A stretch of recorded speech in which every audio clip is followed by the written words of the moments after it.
Orange कलरचा भव्य भगवा गोळा निर्माण झाला आणि स्वामींच्या तसबरीमध्ये गेला आणि ती तलवार पुन्हा स्वामी महाराजांच्या हातात आली. क्षणात अफजल खानाचं मुंडकं मारून टाकलं. नमस्कार, मी मयुरी दिवाकर अर्चना पांढरे. आज्ञा स्वामींची या कार्यक्रमात तुमच्या सगळ्यांचं मनापासून स्वागत आहे. आजचा हा भाग म्हणजेच स्वामी समर्थ प्रकट दिवस विशेष भाग. आणि आज आपण जिथे जाणार आहोत ते स्थान अत्यंत पवित्र स्थान आहे आणि विलेपार्लेचं एकमेव आणि प्रसिद्ध असं श्री स्वामी समर्थ मठ.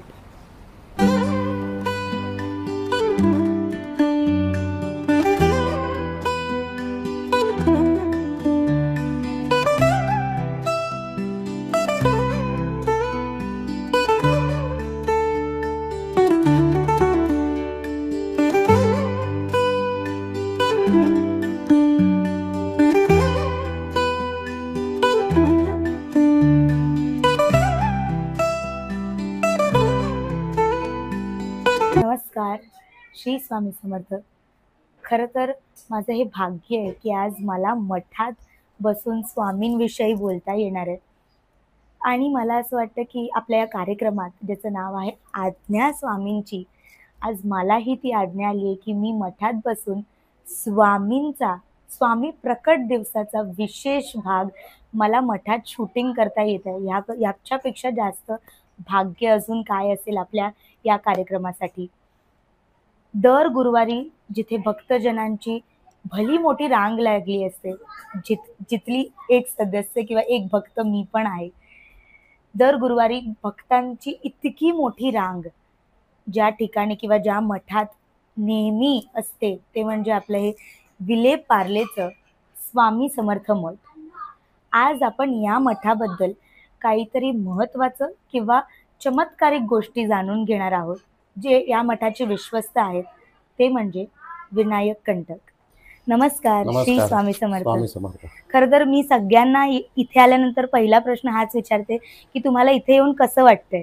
पण आज मला हे सांगावंसं वाटतं की मला तुम्ही इकडे बोलवलं किंवा मला इकडे येण्याची संधी दिली, त्याच्याबद्दल तुमचं खूप खूप आभार. माझे आभार मानू नको, स्वामींचे मान.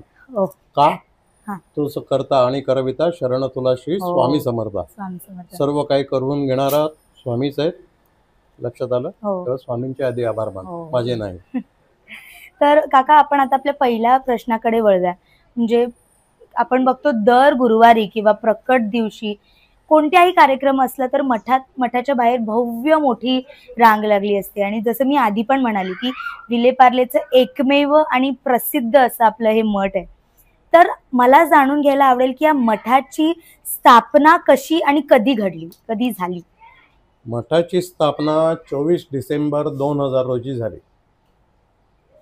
त्यावेळेला आम्ही एक महारुद्र केलेला होता आणि महारुद्राच्या वेळेला असे ठरले की विलेपार्ल्यातील ज्येष्ठ नागरिक, त्यावेळेला देखील ट्रॅफिकचा प्रॉब्लेम होता, त्याने आम्हाला सांगत होते की बाबा केवळ दर्शनासाठी आम्हाला काहीतरी स्थान निर्माण करा. त्या अनुषंगाने आम्ही जागेची शोधाशोध सुरू केली. ही जागा आम्हास मिळाली, मठ सुरू झाला. हा मठ सुरू झाला खरा, परंतु स्वामी मठात आलेत का हे आम्हाला नेहमीच असं म्हणजे थोडंसं वाटायचं. पूजा अर्चा सगळी कृत्य सुरू झाली. 7 जून 2001 रोजी मठामध्ये रात्री 11 वाजता एक चमत्कार घडला. आजूबाजूची सगळी 3 फेज लाईट निघून गेली. काळोख, संपूर्ण काळोख. अशा काळोखामध्ये माझे लक्ष स्वामींकडे गेले. त्यावेळेला गोव्याला समयांच्या प्रकाशामध्ये देव दिसे तसे आमचे स्वामी, त्यावेळेला ब्लॅक अँड व्हाईट फोटोग्राफ होता स्वामींचा, प्रिंट होती, ती दिसत होती. सहज माझ्या तोंडातून शब्द आले, स्वामी बघा कसे गोव्यासारखे दिसतात. आणि त्या क्षणाला या पादुकांमधनं एक जवळपास 2 फुटाचा ऑरेंज कलरचा भव्य भगवा गोळा निर्माण झाला आणि स्वामींच्या तसबरीमध्ये गेला. ते बघून आम्ही 5 जण जेवढे होतो तेवढे अगदी अवाक झालो. स्वामीने हा चमत्कार आम्हाला करून दाखवला. असा चमत्कार स्वामीने कुठच्याही मठात करून दाखवलेला नाही. स्वामी कुठे नाही, स्वामी सर्वकडे आहेत, प्रत्येक ठिकाणी वेगवेगळे चमत्कार. परंतु असा जी दिव्य तेज आम्हाला दाखवलं स्वामीने, असं मात्र कुठच्या मठात नाही दाखवलं, हे मात्र खरं. क्या बात आहे, वा. म्हणजे ही गोष्ट किंवा हे अजून खूप माहितीच नसेल खूप लोकांना मठाविषयी. आम्ही का नाही सांगितलं, आम्ही 15 वर्ष ही गोष्ट नाही सांगितली. अच्छा. का? जसे भक्त चांगले आहेत तसेच काही भक्त माहित आहे ना कसं बोलतात. हा. आम्ही कुठचंही कृत्य केलं स्वामींचं, हा. आम्हाला चांगला म्हणणारी 50 लोक, तर आम्हाला वाईट म्हणणारी तशीच 50 लोक तिकडे उभी असतात. त्यामुळे त्यांच्यापासून सांभाळण्यासाठी आम्हाला की असं वाटू नये हा उगाच उदो उदो करतोय, लोकांना बंदगिरी करतोय, त्याच्यासाठी आम्ही 16 वर्ष शांत राहिलो. 16 वर्षानंतर हा चमत्कार आम्ही लोकांपर्यंत पोहोचवला. त्याचे अजूनही 5 साक्षीदार हयात आहेत, त्यामुळे प्रश्नच येत नाही कसलाही. तर दुसरा प्रश्न काका असा आहे की तुमच्या मते स्वामी सेवा म्हणजे काय? स्वामी सेवा हा. अनेकविध मार्गाने स्वामी सेवा तुम्ही करू शकता.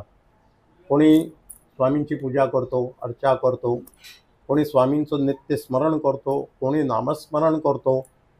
येन केन प्रकारेने केलेली स्वामींची सेवा ही स्वामींकडेच रुजू होते. परंतु बाकीची सर्वसाधारणपणे मला सांगायचं असेल तर माझा काही तसा हेतू नाही कोणाला सांगण्याचा, परंतु नामस्मरणासारखा नित्यस्मरणासारखा स्वामी सेवा दुसरी नाही. स्वामींनाही तुम्ही नित्य त्यांचं स्मरण करावं हीच इच्छा असते.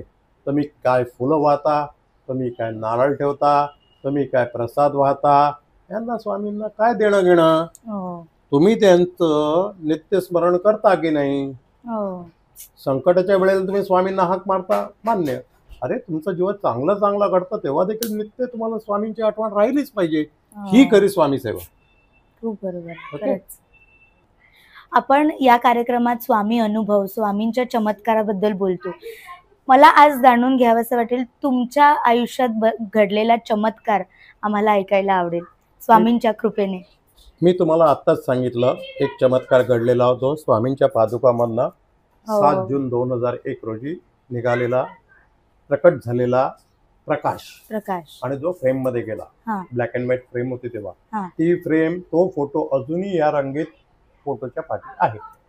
परंतु तुम्हाला एक मोठा चमत्कार असा सांगायचा आहे की तुम्हाला माहिती आहे की छत्रपती शिवाजी महाराज माहिती आहे, त्यांची कुलदेवता तुळजाभवानी. अफजल खानाने तिकडे जाऊन गाय मारली, गायीच्या रक्ताने तुळजाभवानीला आंघोळ घातली, हातोडा घेऊन तुळजाभवानीचे मूर्तीचे 100 तुकडे केले. त्याच वेळेला तुळजाभवानीने ठरवलं असणारच की ह्याची आपण वाट लावूया आणि शिवाजी महाराजांच्या तावडीत आणून सोडलं. महाराजांनी त्याची गर्दन मारली वगैरे वगैरे वगैरे. इथे थोडक्यात मी तुम्हाला एक काही सांगू इच्छितो झालेला चमत्कार. श्री स्वामी समर्थ मठ विलेपार्ले तर्फे एक अतिरुद्र 2008 रोजी संपन्न झाला आणि त्याचा मान घेऊन आम्ही तुळजाभवानीला गेलो. तुळजाभवानीला गेल्यानंतर त्यावेळेला 25,000 लग्न होती. ती सर्व मंडळी मोठी लाईन होती. आम्हाला काही दर्शन झालं नाही. तिचा मान आम्ही ऑफिसमध्ये दिला. ऑफिसमध्ये देऊन तिच्या कळसाला नमस्कार केला आणि देवीला फक्त एवढं विचारलं, बाई तू प्रसन्न आहेस ना. देवी तू प्रसन्न असेल आणि प्रसन्न असशील तर पाऊस घाल. ॲक्च्युली आम्ही 15 मार्च वगैरेला गेलेलो होतो. त्यावेळेला पाऊस पडण्याची शक्यता बिलकुल नाही. परंतु देवीच्या देवळाकडनं मेन रस्त्यावर असलेल्या जगदंबा यात्री ते निवासस्थान आहे, यात्रास्थान आहे यात्रेकरूंचं, तिथपर्यंत पोचेपर्यंत अचानक वारा सुरू झाला. रस्त्यावरती धूळ आकाशात उडू लागली, रस्त्यावरती प्लॅस्टिक उडू लागलं, सगळे पत्रे हवेत आम्हाला उडताना दिसायला लागले आणि थोड्याच वेळामध्ये एका मोठा गडगडाट सुरू झाला. सगळं वरती काळे ढग निर्माण झाले आणि धो धो पाऊस सुरू झाला. हा पाऊस त्यावेळेला तुळजापुरात 6 तास पडत होता. इतका धबधबीत पाऊस पडत होता की जगदंबा यात्रा निवासीचा जो बोर्ड होता तोही रस्त्यावर पडून पडला. ह्याचाच अर्थ तुळजाभवानी अत्यंत जागृत देवी आहे. तिने हे मला दाखवलं, पाऊस पडून दाखवला. त्यावेळेला मी पण विचार केला, अरे महाराजांच्या वेळेला काय घडलं असेल, महाराजांच्या वेळेला तिकडे घडलं काय असेल. तुम्ही कल्पना करा, आज आपल्याला जी गोष्ट सांगितली जाते महाराजांची ती तशीच आहे का? ज्या माणसाने स्वतःच्या हाताने तुळजाभवानीला म्हणजे महाराजांच्या आईला रक्ताची आंघोळ घातली, गाईच्या रक्ताची आंघोळ घातली, हातोड्याने तिची मूर्ती फोडली, तिला महाराज मिठी मारतील असं वाटतं तुम्हाला? मिठी तरी मारतील? नाही ना. मग घटना घडली काय? थोडक्यात सांगतो. आणि मी मनातली घटना नाही आहे. रामदास स्वामी सज्जनगड संस्थानचे जे कीर्तनकार होते, चिंचोलीकर म्हणून, त्यांनी ही घटना सांगितलेली आहे. त्यांनी काय सांगितलं, त्यावेळेला प्रघात कसा होता, ज्या वेळेला मीटिंग असायची म्हणजे भेट असायची त्यावेळेला दोघांनी स्वतःच्या म्यानातील तलवार काढून वकिलाच्या ताटात ठेवायची आणि वकील ते घेऊन 15-20 फुटावर असलेल्या टेबलावर ठेवायचे. मग दोघं जण पुढे यायचे, गळा भेट व्हायची आणि पुढील मीटिंग त्यांची सभा होत असे. इथे काय घडले? इथे ज्या वेळेला अफजल खानाने स्वतःची तलवार काढून त्यांच्या वकिलाच्या ताटात ठेवली आणि वकील निशंकपणे पाठी वळून पुढे निघून गेला, महाराजांचा वकील मात्र पुढे गेला नाही, तर गरकन फिरला आणि ती तलवार पुन्हा स्वामी महाराजांच्या हातात आली. क्षणात अफजल खानाचं मुंडकं मारून टाकलं. ही कृत्य कुठेही बाहेर पडू नये म्हणून तो ब्राह्मण वकील होता त्यालाही मारला गेला आणि तो बंडा म्हणून त्याचा जो काही संरक्षक होता त्यालाही मारला. आता सांगणार कोण बाहेर अफजल खान कसा मेला? बाहेर गेल्यानंतर जी काही सांगितलं की अफजल खानाने आधी मला माझ्यावर हल्ला केला आणि अफजल खान तसाच होता, त्यामुळे कोणाला वाटलं नाही, तो तसाच वागणार होता. मग तेव्हा वागला असेल त्यामुळे प्रश्नच आला नाही. लक्षात ठेवा, तुळजाभवानीने अफजल खानाचे धड मारून टाकले.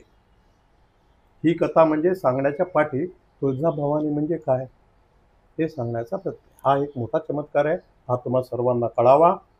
तर काका, तुमच्याशी बोलून फार बरं वाटलं आणि मठाबद्दल तुम्ही ही माहिती दिली ते ऐकून पण फार बरं वाटलं. तर तुम्ही तुमचा महत्त्वपूर्णाचा वेळ काढून आणि आम्हाला मठात हा भाग शूट करण्याची संधी दिली त्याच्याबद्दल खरंच खूप धन्यवाद. म्हणून आम्ही तुमच्यासाठी, म्हणजे आम्ही कोणीच नाही आहोत तुम्हाला काही देण्यासारखे, पण ही स्वामींची एक छोटीशी अशी प्रतिमा. पुन्हा ही चूक करते ती मला धन्यवाद देते. तिने खरं तर महाराजांना धन्यवाद द्यायला पाहिजे, कारण तूच करता आणि करविता शरण तुला श्री स्वामी समर्थ. मी काही चांगलं करत नाही, मी मध्यमी करत नाही आणि मी वाईटही करत नाही. मी जे कार्य करतो हे श्री महाराज माझ्याकडनं करून घेतात असं सर्वांनी त्यांच्या मनामध्ये बिंबवावं. ठीक आहे. सद्गुरु श्री स्वामी समर्थ महाराज की जय. श्री स्वामी समर्थ महाराज की जय. स्वामी भक्तो, आज मी आपणास ज्या पादुकांमधनं तेजोमय प्रकाश निर्माण होऊन स्वामींच्या तसबरीमध्ये गेला त्या पादुका दर्शनासाठी दाखवतो. श्री सद्गुरुनाथ महाराज की जय. श्री स्वामी समर्थ महाराज की जय. ह्या पादुका याच्यामधनं एवढा मोठा जवळपास 2 फुटाचा भगव्या रंगाचा गोळा निर्माण होऊन स्वामींच्या तसबीरमध्ये गेलेला आम्ही 5 जणांनी त्या दिवशी पाहिला. तर आपल्याही दर्शनासाठी ह्या पादुका आपणही दर्शन घ्यावे आणि स्वामींकडे केवळ एकच मागणी मागावी की या सर्व जगताचं कल्याण हो, म्हणजे आपलं त्याच्यात कल्याण आहे. सद्गुरुनाथ महाराज की जय. श्री स्वामी समर्थ महाराज की जय.